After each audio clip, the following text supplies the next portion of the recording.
The first one was obviously very special to me because that became my highest first-class score. So I think it was a very good achievement.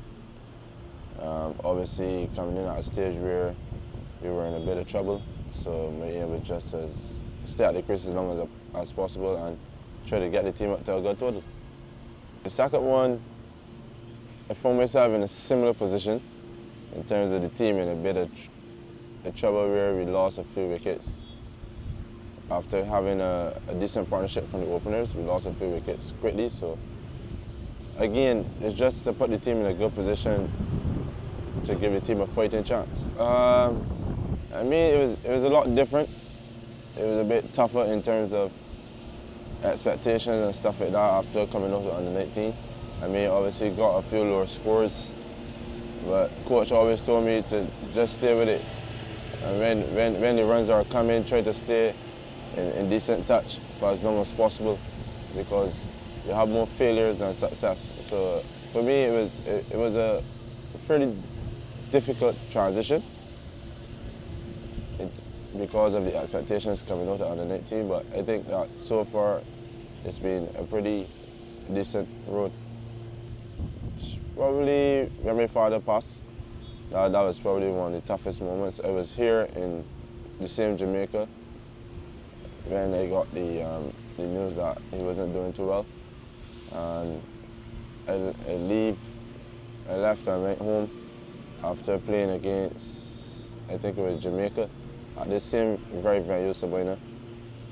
And then when I came back after the Antigua game, which I missed because of the funeral and stuff like that, I didn't do too well. And I mean, it was a tough period for me. And I think that the guys show a lot of support.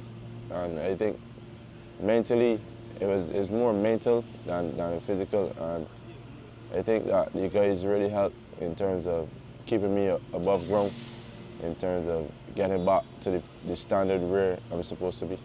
And everything I do, I think about my dad. My dad was always a very supporting father to me. And I mean, he never really watched the cricket in terms of coming to the grounds and stuff like that. But he always listened in to the radio. He's a more old school person, so I mean, it was every time I got home, he could tell me how much I scored and how much I didn't score and what I should do. And I mean, up to this day, I still miss him because I miss having those conversations. And sometimes when I'm not doing too well, I just try to think back. It's just a memory thing. So, I mean, it's a tough loss for me, but as I said before, I try to put my best foot forward and do as well as I could.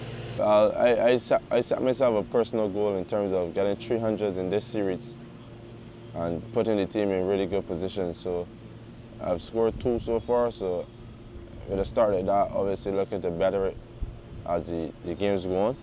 And hopefully I could put my team in more winning positions.